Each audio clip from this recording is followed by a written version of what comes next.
Parte 3. Compreender as leis morais. Segundo nos esclarece o Espiritismo, Deus rege o universo por meio de suas leis.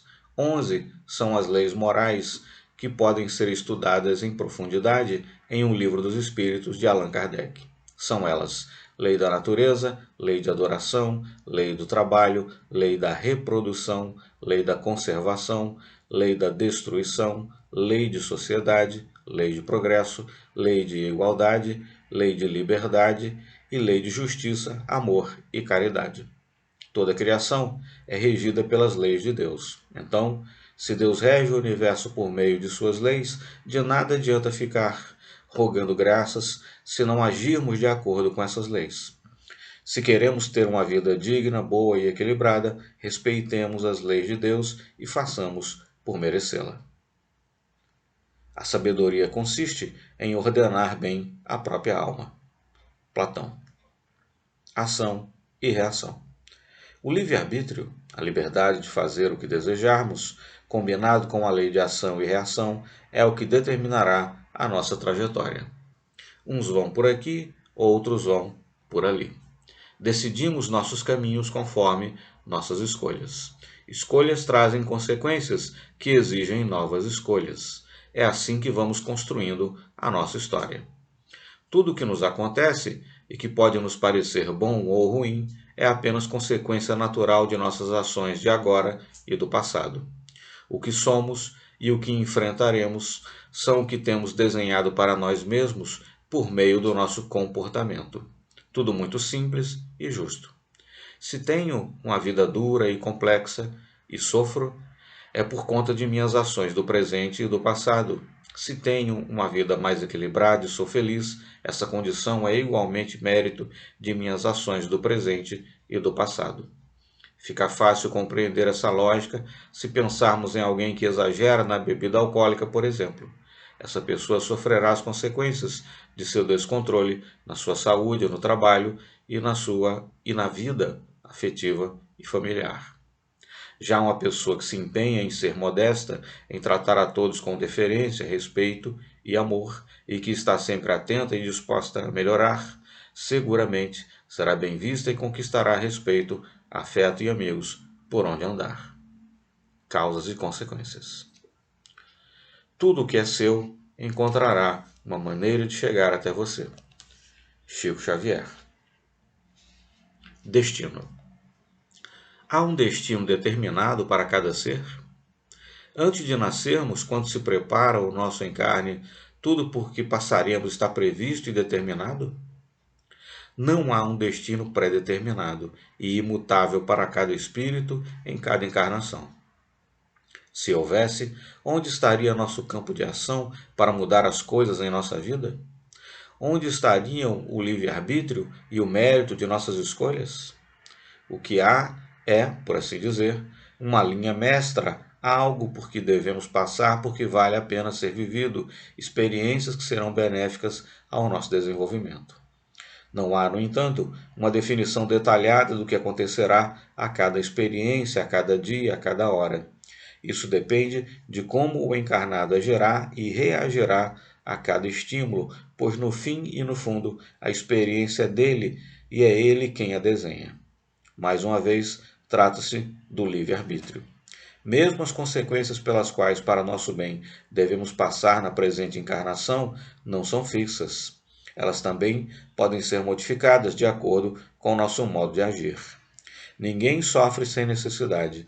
O sofrimento existe como alerta para nos educar e promover a mudança de postura. Se já aprendemos a lição e nos corrigimos naquele assunto, agora resolvido, não mais sofreremos aquele incômodo.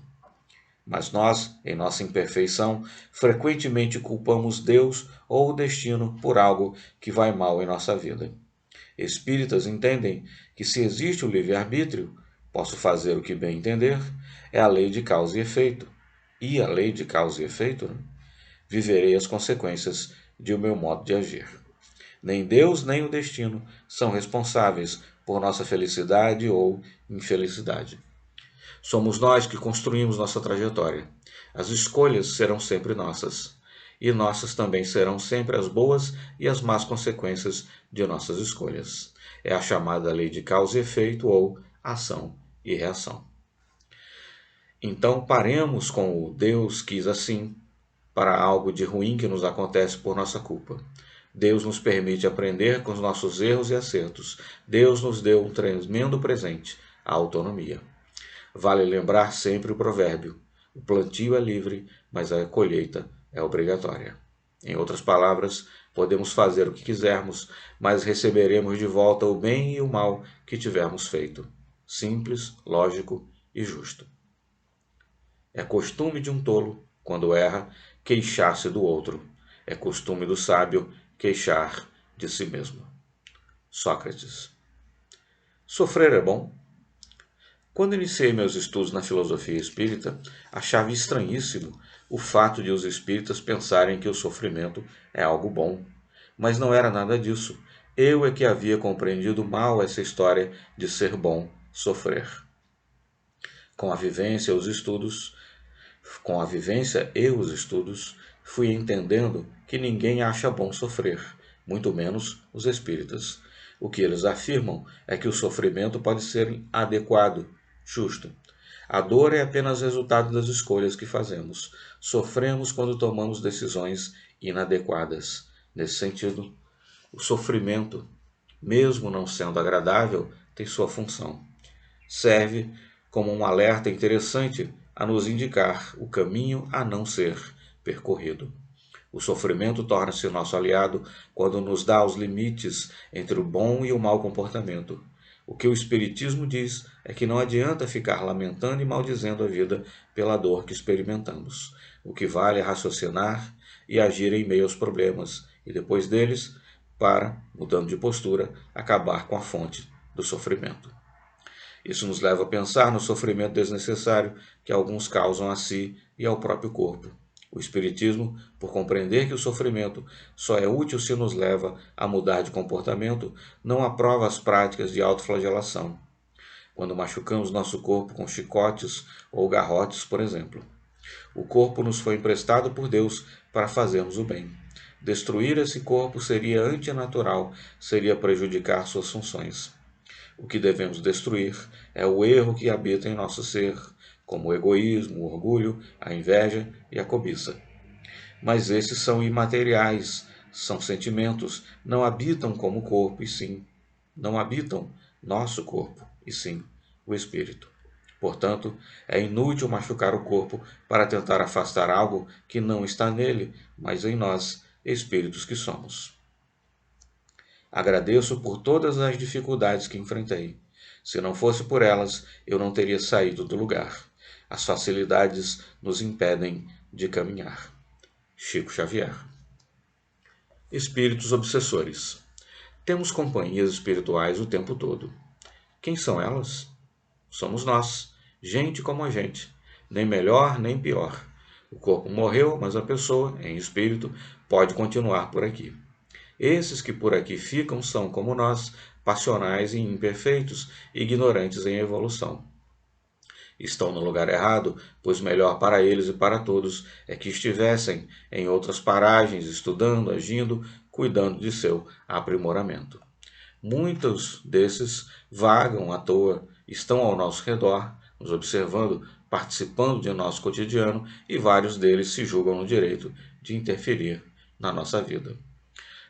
Quando, por pensamentos descuidados, damos abertura, eles passam a influenciar nossa mente. Alguns desses espíritos, que por ignorância moral ainda se dedicam às más ações, podem ser bem inteligentes.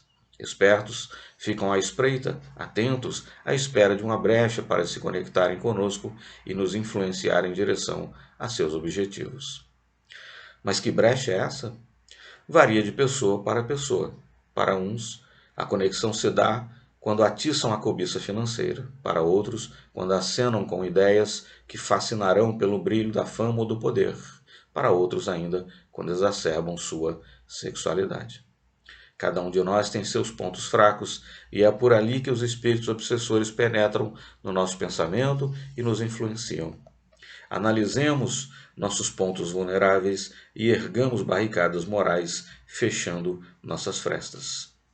Esses espíritos exercem influência de maneira sutil e muito eficiente, convencendo-nos de que é justo o que nos inspiram. Tomam nossas dores, realçam nosso desequilíbrio e reforçam em nós o ímpeto de agir sem pensar no mal que causaremos a outros e a nós mesmos.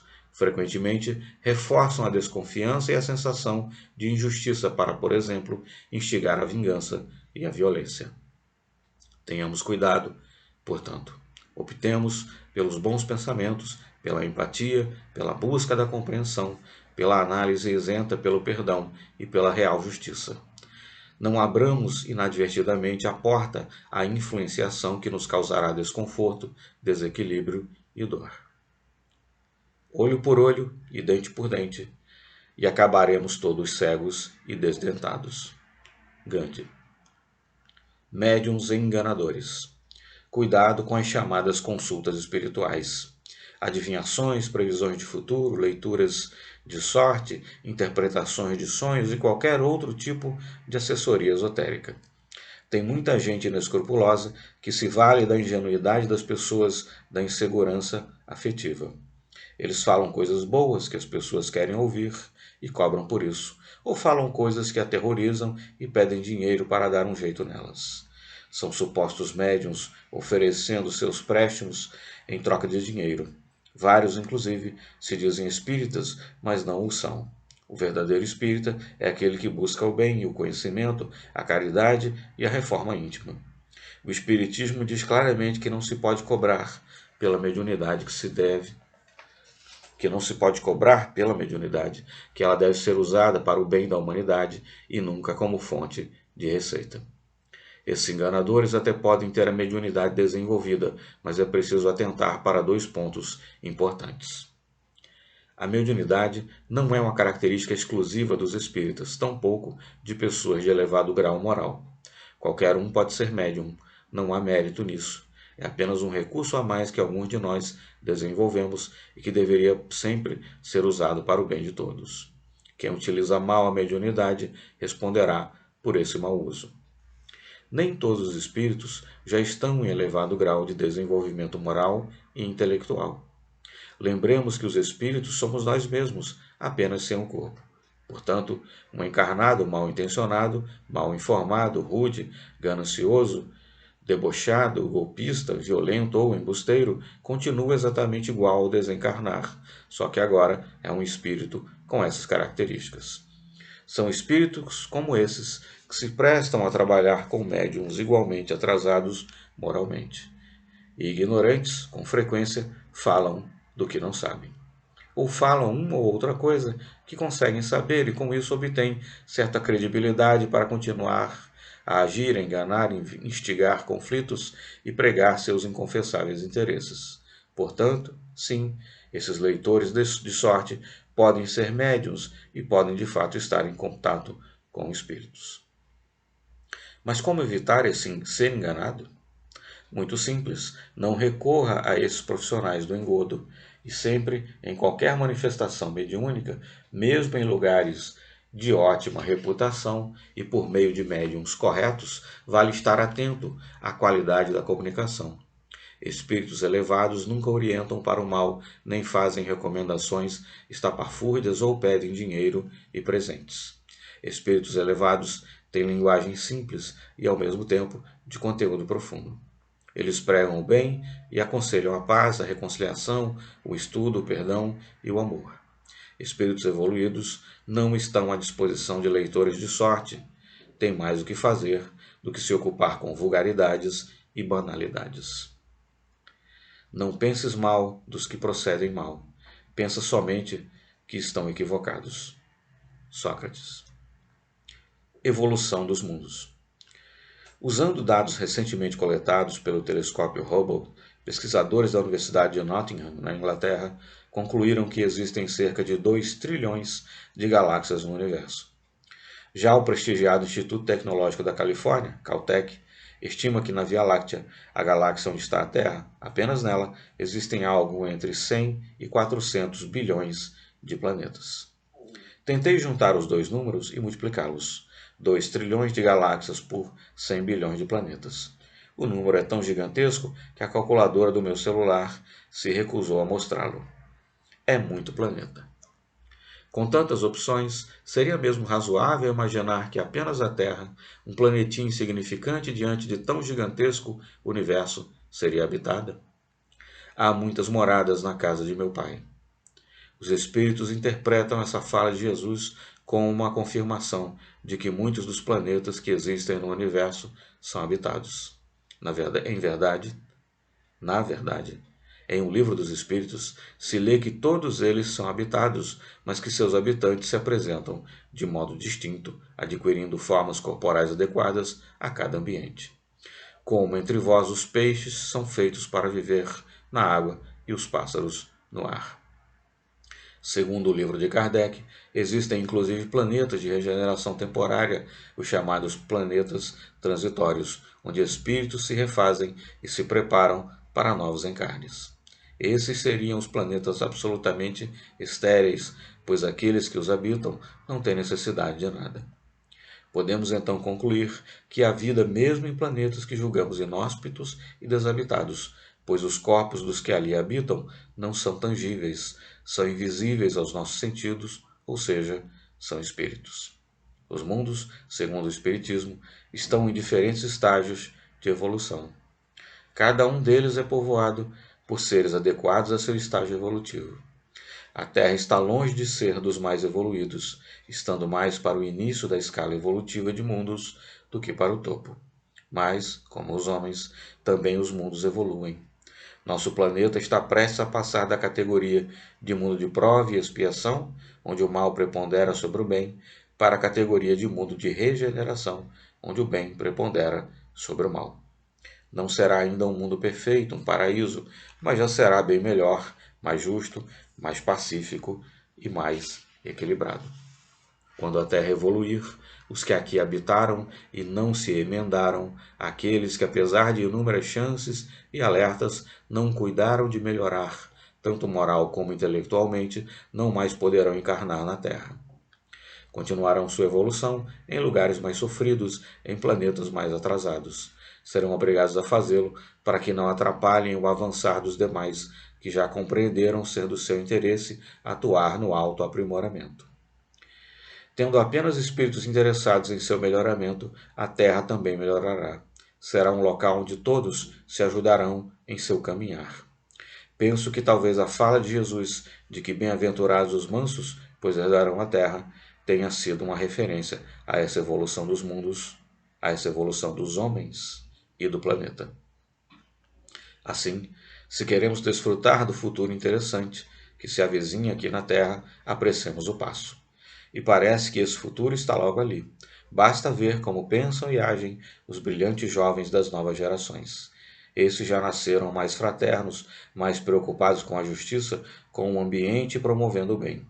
São jovens muito ativos nas polícias, no judiciário, nas questões judiciais, nas questões sociais, no ambiente, em todos os temas.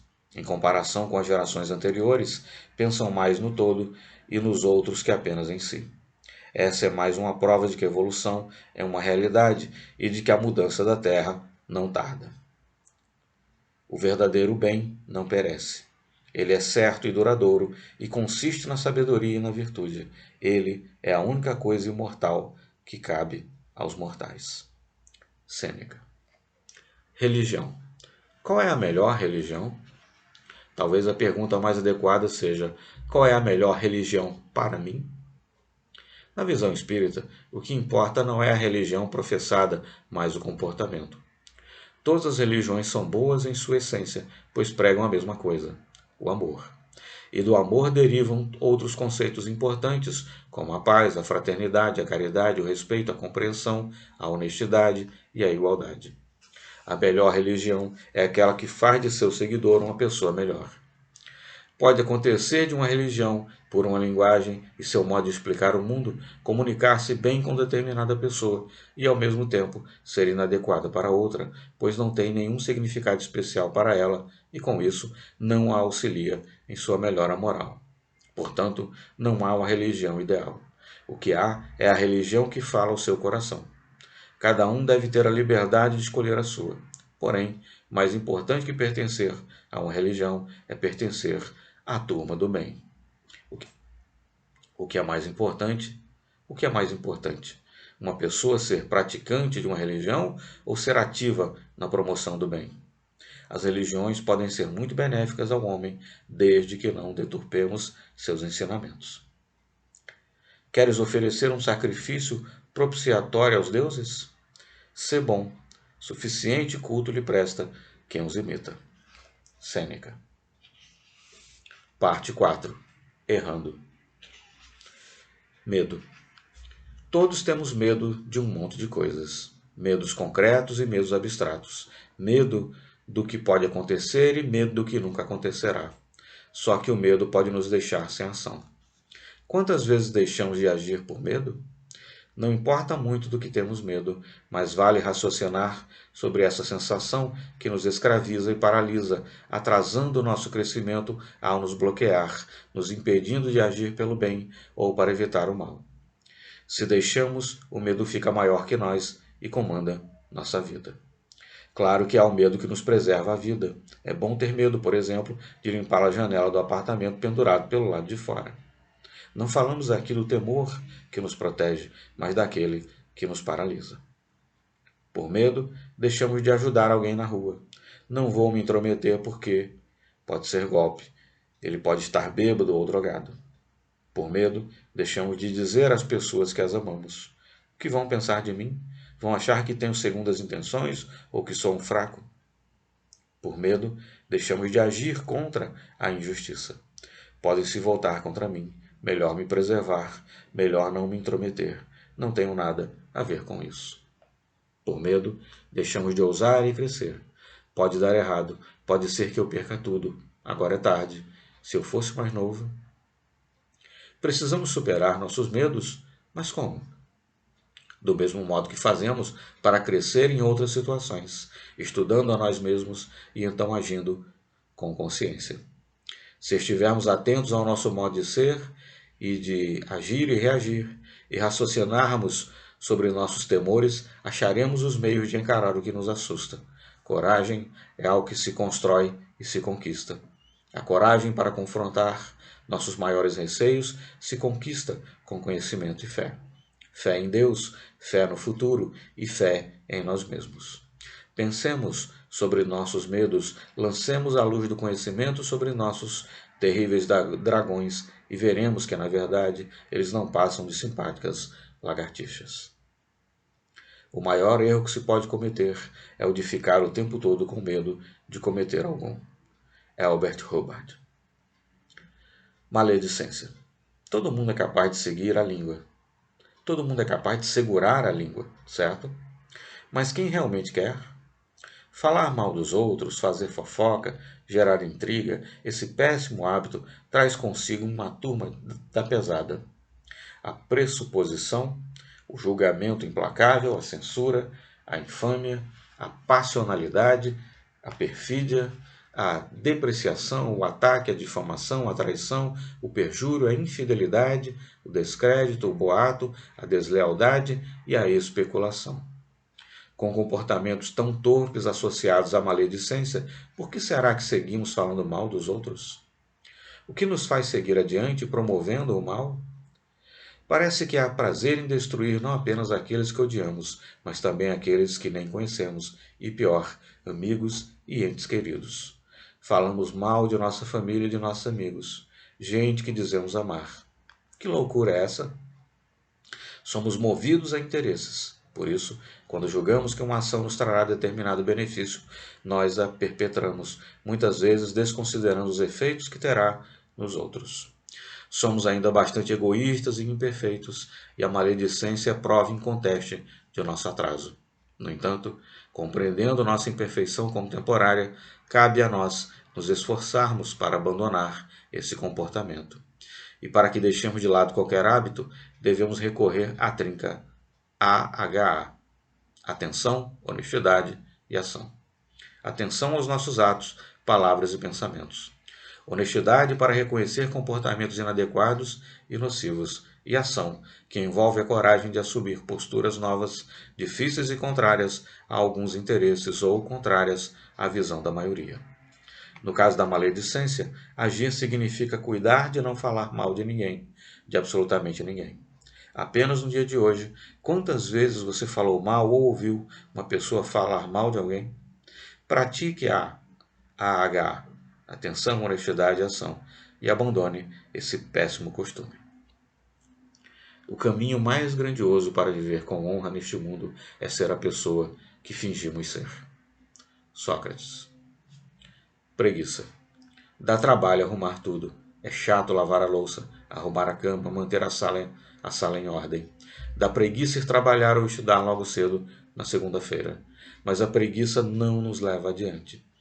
Se ficamos parados, se não interagimos com os outros, não observamos, não vivenciamos, não trocamos, não ensinamos e tampouco aprendemos. E não foi para isso que encarnamos, certo? Nosso crescimento, nossa evolução moral e intelectual exige ação e esforço diariamente.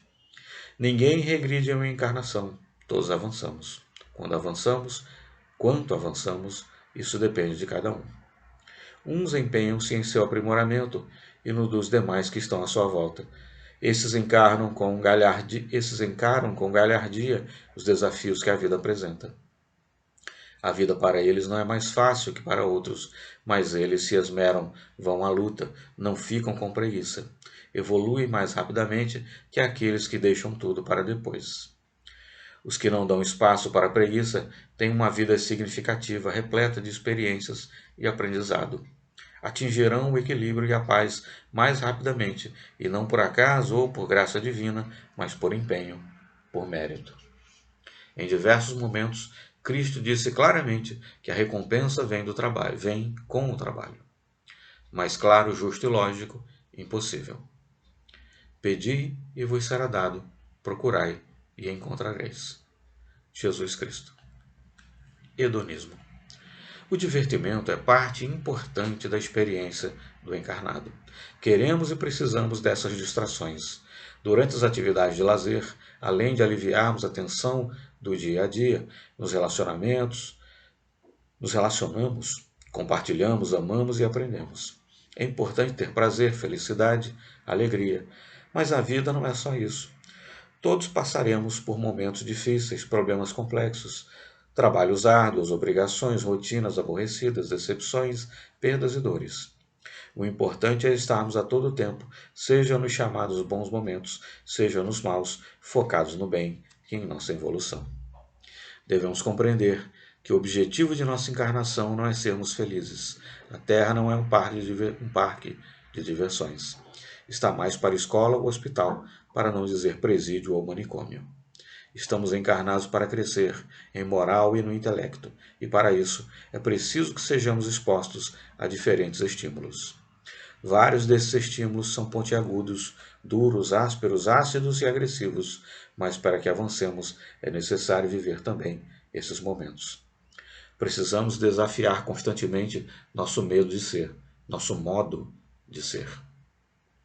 Crescemos com os desafios. Eles nos fazem pensar e repensar, testar, criar, tentar, desviar, recuar, reforçar, duvidar, insistir, agir, mudar. O que entendemos por dificuldades e problemas são, na verdade, estímulos e oportunidades. Desafiando o nosso modo de ser, vamos nos apurando e, assim fazendo, seremos mais, seremos melhores. O trabalho e o esforço importam, educam. Precisamos repensar essa ânsia de só aproveitar a vida. Aliás, o que é exatamente aproveitar a vida? Será que é comer muito, beber muito, divertir-se muito, comprar muito, viajar muito, ganhar muito, tudo para já? Ou será que aproveitar a vida é ter prazer e felicidade, mas seguir prestando atenção em quem somos, em como agimos, no que precisamos aprender, no que podemos fazer para ajudar quem está à nossa volta, em como podemos contribuir para salvar o planeta? Fujamos de uma vida placebo. Nossa atual encarnação é um tempo valioso que nos foi concedido para que façamos ótimo uso dele. Não deve ser desperdiçada. Não mais desejar o prazer é o prazer supremo. Como é aliviante ter se cansado dos desejos ou tê-los abandonado. Sêneca. Carpe diem. É comum vermos a expressão carpe diem em posts nas redes sociais, mas o que exatamente significa isso? Enquanto a maioria de nós interpreta a frase como uma ode ao prazer imediato e limitado, ao hedonismo e ao descompromisso, talvez haja uma outra compreensão mais ampla, mais profunda e talvez correta. A frase é atribuída ao poeta Horácio, ou Quintus Horatius Flaccus, que viveu entre Atenas e Roma pouco antes do nascimento de Cristo. Horácio viveu intensamente o poder e a política de seu tempo. Passou por momentos muito tensos e até perigosos, e devemos levar isso em conta ao interpretar sua frase. Carpe diem quam minimum credula postero.